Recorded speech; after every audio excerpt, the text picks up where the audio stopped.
Neo-Nazi militias are waging a campaign of terror across Ukraine, attacking ethnic minorities, burning down Roma villages, assaulting innocent civilians solely because of their racial background.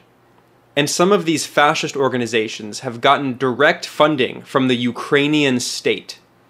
The explicitly white supremacist militia C-14 and the extreme right party Svoboda received grants from Ukraine's Ministry of Youth and Sport. But it's not just Kiev that is supporting these dangerous neo-Nazi forces. The United States is also empowering fascists in Ukraine. Journalist Max Blumenthal has reported here at the Real News Network how the US has armed the neo-Nazi Azov Battalion, which is embedded in Ukraine's National Guard and is fighting pro-Russian separatists in eastern Ukraine. The Azov Battalion has published photos on its website showing its Nazi fighters meeting with American and Canadian military officers. The Real News spoke with Larry Wilkerson, a former top official in the George W. Bush administration who has become an outspoken critic of U.S. foreign policy.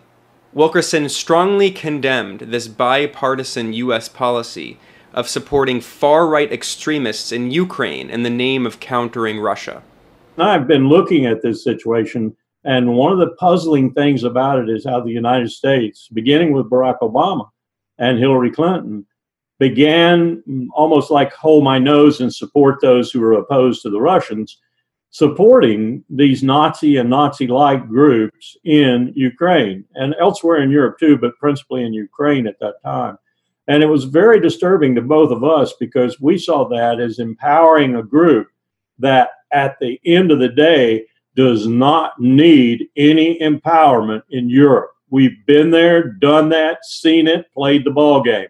We do not need to be empowering fascists in the heart of Europe. And that's what we're doing. In June, the American Foreign Policy Society hosted the Ukrainian fascist Andrei Parubiy inside the U.S. Senate. Parubiy, who previously founded two neo-Nazi organizations, the Social National Party and the Patriot of Ukraine, is now the chair of Ukraine's parliament, the Rada. The Real News asked Larry Wilkerson why he thinks the United States is supporting such openly extremist political forces.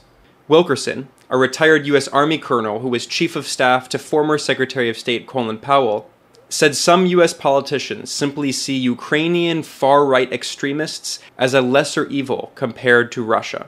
Again, this is a sort of a reflection of that, the enemy of my enemy is my friend. There's this visceral feeling amongst many congressmen, senators, and representatives, and it's deeper with some than with others, that Russia is the bugaboo in the world. And these people still think Russia is the number one threat to this country. Now, it does have nuclear weapons. It does present a threat. We should be talking. I applaud the fact that Putin and Trump are going to sit down in Helsinki on July the 16th. I don't think Trump is going to accomplish much. He doesn't seem to be able to, but I still think we ought to be talking. So this is what motivates a lot of these people, is they will take any port, any friend, any enemy that hates Russia, anybody that looks like they'll be a disciple or a soldier in this fight, if you will, fascist included, and join with them in order to combat Russia, especially in a place as critical as Ukraine. So I think that's the absolute wrong way to look at it, but that's the way they're looking at it. And I've actually had members of Congress in moments of revelation, if you will, when I was talking about the Yemen war with them and trying to get us out of that war, talking about how brutal it was and how we didn't need to be so close to Saudi Arabia. And for that matter, we didn't need to be so close to fascists in Ukraine either, and so forth. Come back at me and say, oh, no, you don't understand. This is serious. This is really serious. We've got to back those people. Reporting for The Real News, I'm Ben Norton.